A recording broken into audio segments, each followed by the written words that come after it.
दोस्तों, अगर आप भी इस वीडियो पर आ गए हो तो हमारी वीडियो को लाइक करो और चैनल को सब्सक्राइब करो और कमेंट में हर हर महादेव जरूर लिखो। इससे आपकी कोई ना कोई मनोकामना जरूर पूरी होगी। चलो वीडियो शुरू करते हैं। दोस्तों, एक बड़ा ही धनवान आदमी एक गांव में रहता था। जैसे कि ज्यादातर पैसे वालों को होता है, इस धनवान सेठ को भी अपने पैसों का घमंड था। वह जिस गांव में रहता था वहां पर ज्यादातर लोग किसान थे। इन सभी किसानों के पास जितनी जमीन थी उससे कई गुना ज्यादा जमीन इस सेठ के पास थी। कई गरीब किसान तो इसके लिए इसके खेतों में भी काम करते थे। इसी गांव में मोहन नाम का एक बड़ा ही मेहनती और सच्चा किसान रहा करता था। मोहन का परिवार थोड़ा बड़ा था। उसके परिवार में उसके बूढ़े माँ बाप, पत्नी और 3 बच्चे थे जो अभी काफी छोटे थे। मोहन के पास ज्यादा जमीन नहीं थी, लेकिन जितनी भी थी उसमें वह बड़ी मेहनत करता और अपने परिवार का पेट पालने लायक अनाज उगा लेता था।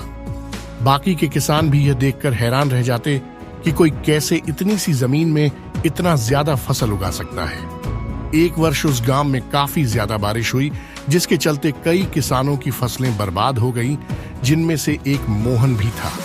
अब मोहन धर्म संकट में पड़ गया, क्योंकि उसके परिवार में उसके अलावा कोई और कमाने वाला था नहीं और अपने परिवार को भूखा मरते हुए वो देख नहीं सकता था।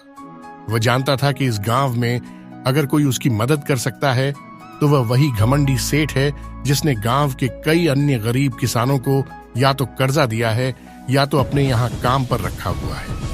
हाथ पर हाथ धरे बैठे रहने के बजाय उसने सेठ के पास जाने का फैसला किया और एक दिन उनके पास पहुंच गया। सेठ के पास पहुंचकर मोहन बोला, सेठ जी, आपकी बहुत मेहरबानी होगी अगर आप मुझे थोड़ा सा कर्जा दे दें, जिससे मैं अपने खेतों में फिर से कोई फसल उगा सकूं, या फिर आप मुझे अपने यहाँ नौकरी दे दे ताकि मेरे परिवार को 2 वक्त का खाना मिल सके। घमंडी सेठ को उसकी इन बातों से कोई मतलब था नहीं, लेकिन गांव के सारे लोगों की तरह वह भी यह जानता था कि मोहन कितना मेहनती है और वह जिस भी खेत में काम करेगा वहां वह 2 गुनी फसल उगा सकता है। सेठ ने सोचा, अगर मैं इसे पैसे उधार देता हूं तो शायद ये इस स्थिति में नहीं है कि मुझे वापस लौटा सके, लेकिन अगर मैं इसे अपने खेतों में काम करवाता हूं तो मुझे जरूर दुगना फायदा होगा। सेठ मोहन से बोला, देख भाई, पैसा तो मैं तुझे दूंगा नहीं और मेरे पास अभी खेतों में काम करने के लिए कई किसान पहले से ही मौजूद है, लेकिन तुझ पर तरस खाकर मैं तुझे अपने खेतों में नौकरी देता हूं, पर मैं तुझे इसके लिए ज्यादा पैसे नहीं दूंगा। बाकी किसानों को मैं 300 देता हूं, मैं तुझे 200 ही दे पाऊंगा। मरता क्या ना करता। मोहन ने सेठ की शर्त मान ली और उसी दिन से सेठ के खेतों में काम करना शुरू कर दिया। 2 महीनों तक नियमित रूप से वो सेठ के खेतों में जाकर कड़ी मेहनत करता और देखते ही देखते 4 महीने का काम उसने अपनी मेहनत से 2 महीनों में ही खत्म कर दिया। सेठ उसके काम से काफी खुश था, लेकिन वह कभी उसको यह जताता नहीं था। जब सेठ ने देखा कि उसका खेतों का काम अब खत्म हो चुका है और अगर वह मोहन को काम से निकाल भी देता है तो उसके 2 महीनों के पैसे बच जाएंगे, तब सेठ ने मोहन को काम से निकालने का फैसला किया।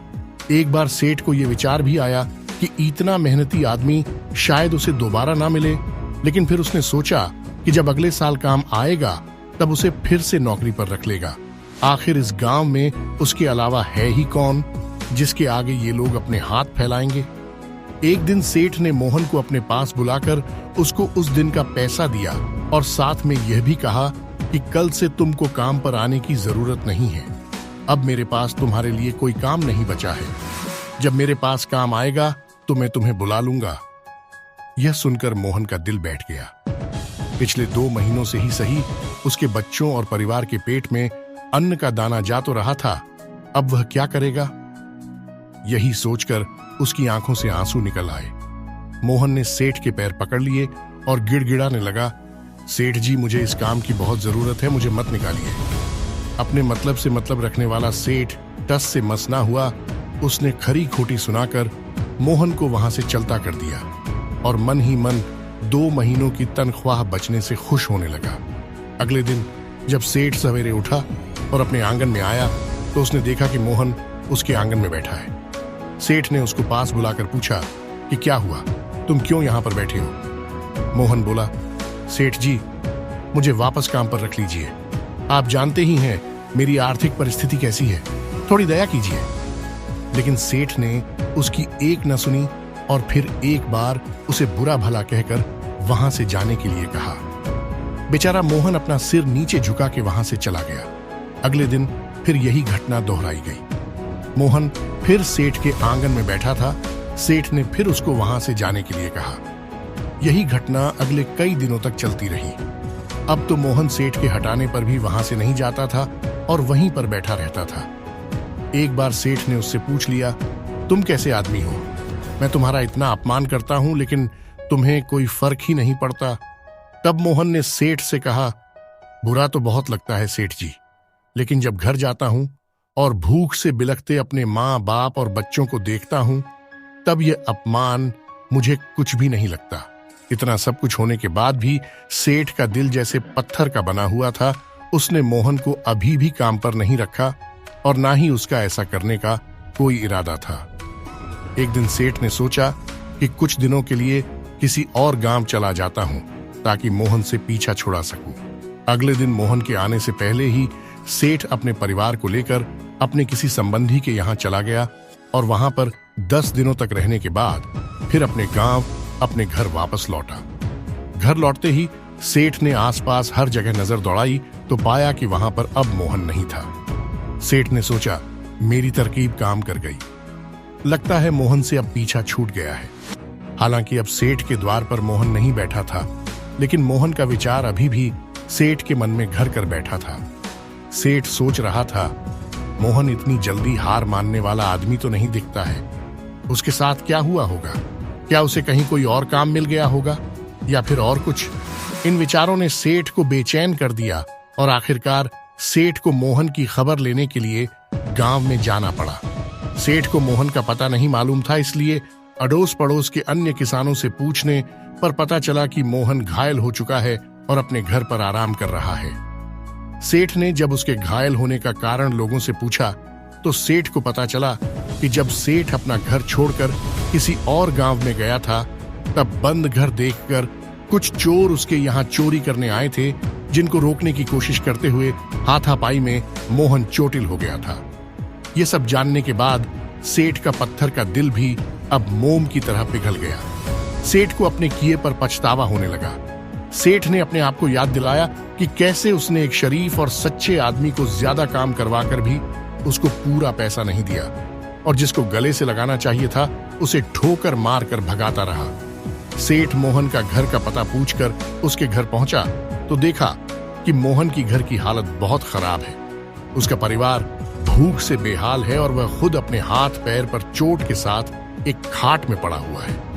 यह दृश्य देखकर सेठ की आंखों से आंसू बह निकली। सेठ ने मोहन के पास जाकर उससे सच्चे दिल से माफी मांगी और उसको उसकी मेहनत के पैसे दिए, उसका इलाज करवाया और उसको हमेशा के लिए अपने यहाँ काम पर रख लिया।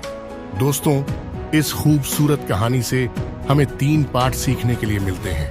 पहला, अगर भगवान ने हमें दूसरों से बेहतर जिंदगी दी है तो हमें उसका फायदा नहीं उठाना चाहिए और हो सके तो जरूरतमंदों की जिंदगी में भी सुधार करने की कोशिश करनी चाहिए।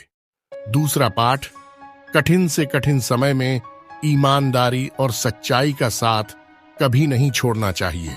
हाँ, यह मार्ग बड़ा कठिन है, लेकिन इसकी मंजिल तक आदमी जरूर पहुंचता है और उसका फल भी अच्छा ही मिलता है। तीसरा पाठ, जब तक हम अपने बारे में सोचना बंद नहीं करते तब तक हम दूसरे के बारे में सोच नहीं सकते और उसका दर्द नहीं समझ सकते। किसी ने खूब कहा है, खुद के लिए जिया तो क्या जिया, दूसरों के लिए जीना ही जिंदगी है। दोस्तों, वीडियो यही तक थी। अगर आपको भी वीडियो अच्छी लगी हो तो हमारी वीडियो को लाइक करो और चैनल को सब्सक्राइब करो। धन्यवाद। मिलते हैं अगली वीडियो में।